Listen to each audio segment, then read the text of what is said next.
All right, ladies and gentlemen, the winner of the Longines Breeders' Cup Distaff was Stop Charging Maria. Trainer Todd Pletcher has a horse in the finale, so we'll hope to catch up with him later.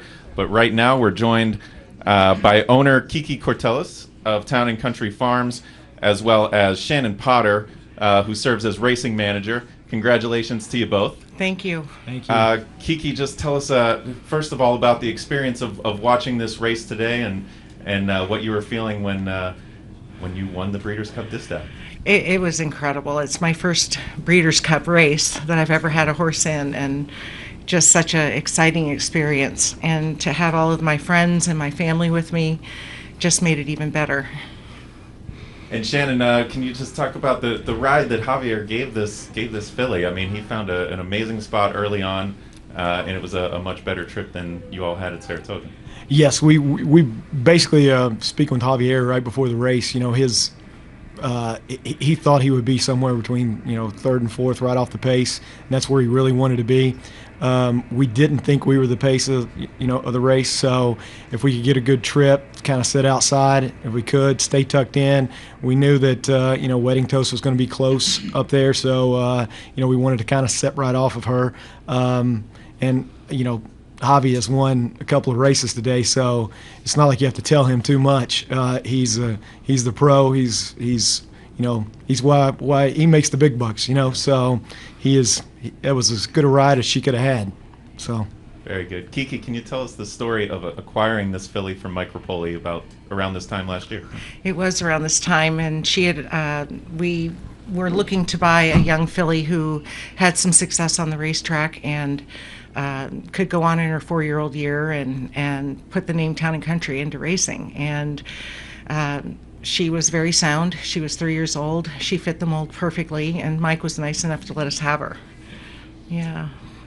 A Breeders' Cup win is always special, but you are based in Georgetown, Kentucky, and we are here at Keeneland. Does that make it extra special for you? I get to sleep in my own bed tonight. So yes, but it is. It's wonderful to be in our hometown, and my mom and I moved here 8 years ago, and we're never going back to Florida, so we just love it here. We were actually talking on the way, walking from the saddling paddock over, and we were saying, I looked at Kiki and I said, look at this. We're in the Breeders' Cup in our own hometown. What could be better? It's magnificent. What has actually transpired here. Keeneland looks like a different place, but it's absolutely awesome. It's what horse racing's supposed to be. So.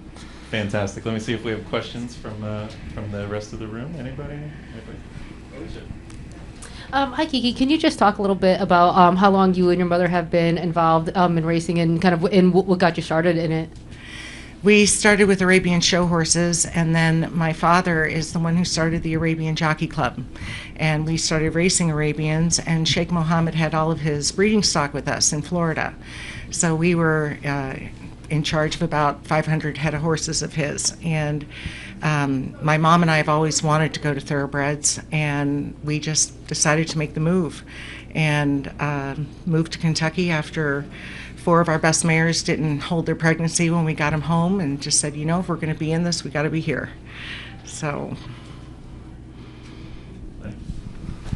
Congratulations. Thank you.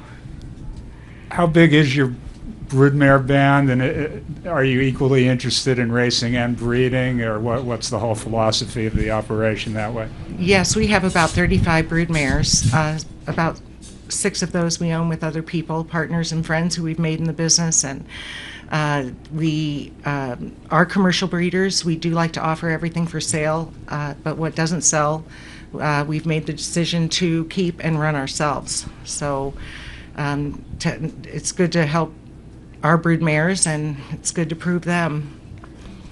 You made it. Sorry, where do you board them? We have our own farm. Georgetown. In Georgetown, yes. You made an interesting comment after the race that the actual incident in the stretch, the bumping, it almost didn't worry you because you were just so proud of the filly's effort. Can you just elaborate on that feeling? Stop Charging Maria is the most extraordinary racehorse I've ever known. She gives 150% every single time. And I don't think she knows she can lose. I just think she goes after everything knowing she's going to win. And she is such a cool customer. She was so cool in the paddock. And Todd has just done such an amazing job with her. Her weight is perfect. She is at the top of her game. Sherry, do we have any questions from the press box? Any questions for me?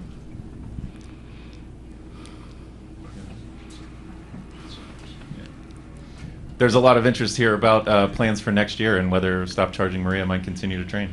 She's going to come home Sunday, and we're going to take her over to Haggard and get her checked out from top to bottom and let the test show if she wants to continue. I know mentally she wants to continue, and if she does and she checks out fine, she will go back to Todd.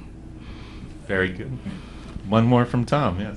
The personal incident at Saratoga, she went to the front and she yielded late.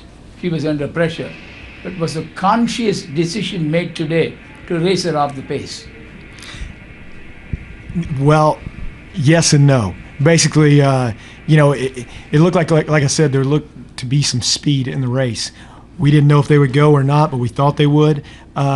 We just didn't want to get in the same situation we were at in the personal instance. Untappable had, a lot of speed. She was very keen. It was not the ideal trip for sure because we battled on the rail, and as you guys know, battling on the rail at Saratoga all the way around is a tough spot and hard to win and deep, and so we just knew that we did not want in that spot again. If we could just get her clear, get her to the outside, have clear sailing, that Hobby thought, hey, we'll kick on by if we don't have to make the lead. The only way we were going to make the lead is if everybody went really, really slow on the front end going into the first turn. So, and that didn't happen. And given the fact she was very wide the entire trip, that was a remarkable performance. Yeah. Congratulations. Thank you. Thank you so much. Chase. Going back to when you bought her from Mike, did you specifically seek her out, or how did that come about, the purchase? I guess I could answer that for her. We were looking for a filly to race just like her that had shown a lot of great stakes potential. Something maybe to add to the Broodmare band down the road. But TaylorMade had her in the sale, and she RNA'd, and we bid on one other horse, and I kind of ran into Todd, and I said, Todd was with us when we bid on the other horse, and Todd said, hey, why don't we take a run at Stop Charging Maria? She's sound. She goes, she's a little bit younger than the other horse we were trying to bid on. He said, and I think she'll continue to just flourish. So we did, struck a deal with Mike, and that's kind of how it came about. I mean, we were looking for a horse, not necessarily looking for Maria, but boy, were we glad when all of it came together, and we were lucky we didn't get the one we bid on so we could get Maria. So.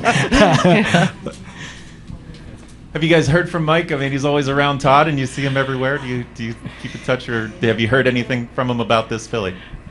No, not yet. No. Very good. Any other questions, Lenny? Any brood mares who are stakes producers or stakes winners who we would know about in the brood mare band? Yes, we have Champagne Royale, who has produced Danza, as well as Majestic Harbor. We have Lemon Kiss, who has produced Lochte, and she's in full with a full brother or sister right now, hoping to recreate the magic. And we have Upper Line. We actually had her first Warfront baby in the sale this year. She ran quite a bit here at Keeneland too. Another filly named Agave Kiss. She ran quite a bit in New York. That's Tap of the Day. She's a full sister to Tappet. That's probably. I can only see Maria right now, so sorry. I'd be happy to send you a list. Well, Kiki and Shannon, congratulations Thank you. to you both. Thanks for your time. And do we have any chance of getting Todd or? Okay, after the finale, we're hoping Todd will be by, so everyone in the other press boxes stand by, and hopefully we'll have Todd here in about 15 minutes or so. Thanks again, and Thank you. congratulations again. Thank you so much.